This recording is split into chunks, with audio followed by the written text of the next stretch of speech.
പാതി പിന്നിട്ട് വോട്ടെടുപ്പ്. ബിജെപിയുടെ പ്രതീക്ഷയ്ക്ക് മങ്ങലേൽക്കുന്നുവോ?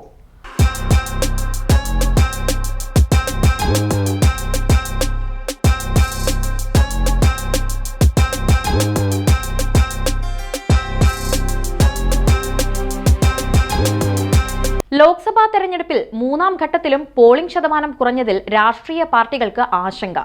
വോട്ടർമാരെ പോളിംഗ് ബൂത്തിലെത്തിക്കാൻ തെരഞ്ഞെടുപ്പ് കമ്മീഷൻ പരമാവധി ശ്രമിച്ചിട്ടും പല സംസ്ഥാനങ്ങളിലും പോളിംഗ് ശതമാനം കുറഞ്ഞു.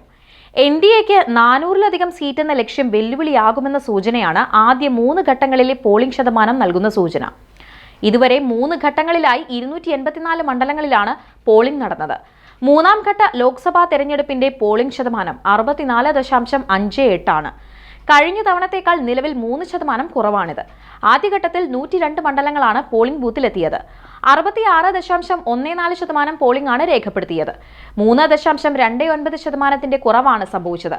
രണ്ടാം ഘട്ടത്തിൽ 89 മണ്ഡലങ്ങളിലാണ് തെരഞ്ഞെടുപ്പ് നടന്നത്. പോളിംഗ് ശതമാനം 66.71 ആണ് രേഖപ്പെടുത്തിയത്. 2019 69.04% പോളിംഗ് രേഖപ്പെടുത്തിയിരുന്നു. പോളിംഗിന്റെ 7 ഘട്ടങ്ങളിൽ 3 ഘട്ടം മാത്രമാണ് പിന്നിട്ടത്. സീറ്റുകളുടെ എണ്ണം വെച്ച് നോക്കിയാൽ പകുതി പിന്നിട്ടു. 543 സീറ്റിൽ 283-ലും വോട്ടെടുപ്പ് കഴിഞ്ഞു. തെരഞ്ഞെടുപ്പ് പുരോഗമിക്കുമ്പോൾ BJP ചില സത്യങ്ങൾ തിരിച്ചറിയുന്നുണ്ട്. മോദി തരംഗമില്ലെന്നും രാമക്ഷേത്രം ഉത്തരേന്ത്യയിൽ എല്ലായിടത്തും വോട്ട് നേടിത്തരില്ലെന്നുമാണ് വിലയിരുത്തൽ. അതുകൊണ്ടാണ് പ്രചാരണ വേളയിൽ നരേന്ദ്രമോദി വിവാദമായ പല വർഗീയ പരാമർശങ്ങളും നടത്തിയതെന്ന് പ്രതിപക്ഷ പാർട്ടികൾ ചൂണ്ടിക്കാട്ടുന്നു. കോൺഗ്രസ് അധികാരത്തിലെത്തിയാൽ സുപ്രീം കോടതിയുടെ അയോധ്യ വിധി തിരുത്തുമെന്നാണ് ഏറ്റവും ഒടുവിൽ മോദി നടത്തിയ പ്രസ്താവന. UPയിൽ 75 സീറ്റ് വിജയലക്ഷ്യം സാധ്യമല്ലെന്ന വിലയിരുത്തലാണ് ഇപ്പോൾ പാർട്ടി വൃത്തങ്ങൾ പങ്കുവയ്ക്കുന്നത്. വൈകാരിക വിഷയങ്ങൾ ഏശാത്തത് ബീഹാറിൽ ദോഷമാകാമെന്നും BJP കരുതുന്നു.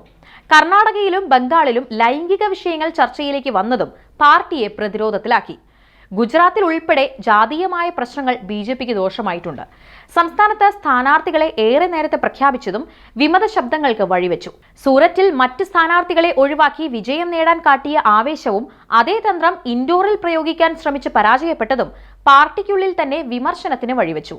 മഹാരാഷ്ട്രയിൽ ശിവസേനയെയും NCPയെയും പിളർത്തിയത് അവർക്ക് അനുകൂലമായ സഹതാപ തരംഗമുണ്ടാക്കുന്ന വിലയിരുത്തലുണ്ട്.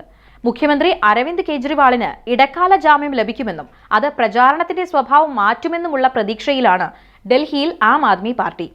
ആം ആദ്മി സഖ്യം നേട്ടമാകുമെന്ന് കരുതിയിരിക്കെ സ്ഥാനാർത്ഥികളെ ചൊല്ലി പാർട്ടിക്കുള്ളിലുണ്ടായ എതിർപ്പുകൾ കോൺഗ്രസിന് തിരിച്ചടിയായിട്ടുണ്ട്.